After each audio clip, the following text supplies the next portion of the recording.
ये कहानी एक पुराने और घने जंगल की है जो शहर की शोर शराब से बहुत दूर था। कहते हैं इस जंगल में जाना खतरनाक है क्योंकि वहां कुछ अजीब व गरीब और खौफनाक चीजें होती हैं। अली, जो बहुत ही बहादुर लड़का था, ने अपने दोस्तों के साथ इस जंगल की सैर करने का फैसला किया। सबने सुना था कि इस जंगल में रात के वक्त कुछ अजीब होता है और वो इन कहानियों की हकीकत जानना चाहते थे। अली के साथ इसके 3 दोस्त हसन, ज़ीनब और फातिमा भी थी। वो सब शाम ढले जंगल में दाखिल हुए। जैसे ही वो जंगल में दाखिल हुए, इन्हें एक अजीब सी खामोशी ने घेर लिया। दरख्तों की सरसराहट और जानवरों की आवाजें भी गायब थी।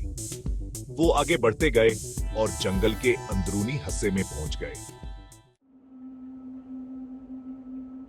अचानक हसन के कानों में एक अजीब सी आवाज पड़ी।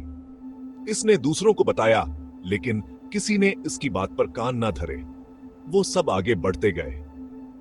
कुछ देर बाद मैंने एक साया देखा जो तेजी से उनके पीछे से गुजर गया। इसने खौफजदा होकर मुझे बताया, लेकिन मैंने कहा कि शायद ये इनका वहम हो। जैसे जैसे रात गहरी होती गई, वैसे वैसे उनके दिलों में खौफ बढ़ता गया। हमें वापस चले जाना चाहिए। मुझे ये जगह पसंद नहीं। अभी तक हमने कुछ नहीं देखा, थोड़ा और आगे चलते हैं। थोड़ी देर बाद उन्हें एक पुराना और टूटा फूटा घर नजर आया। वो सब घर के करीब पहुंचे और अंदर जाने का फैसला किया। अंदर सब कुछ पुराना और खाक आलूद था। अचानक दरवाजा खुद ब खुद जोर से बंद हो गया और एक जोरदार आवाज गूंजी। सब दोस्त खौफ से चला उठे। अली ने हिम्मत जमा की और दरवाजा खोलने की कोशिश की, लेकिन वो बंद था। अचानक खामोशी में एक परअसरार आवाज गूंजी। तुम यहाँ क्यों आए हो? ये जगह तुम्हारे लिए नहीं है। उन्होंने मरकर देखा तो एक बूढ़ी औरत उनके सामने खड़ी थी। उसकी आंखें अजीब सी चमक रही थी। ये जंगल जन्नत का है। अब चले जाओ, वरना तुम्हें कभी वापस जाने का मौका नहीं मिलेगा। ये सुनकर अली और उसके दोस्त भागने लगे।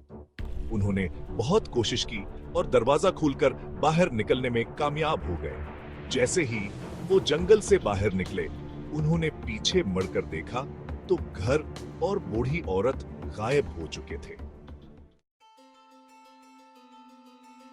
इस वाकये के बाद अली और इसके दोस्त दोबारा कभी इस जंगल के करीब नहीं गए।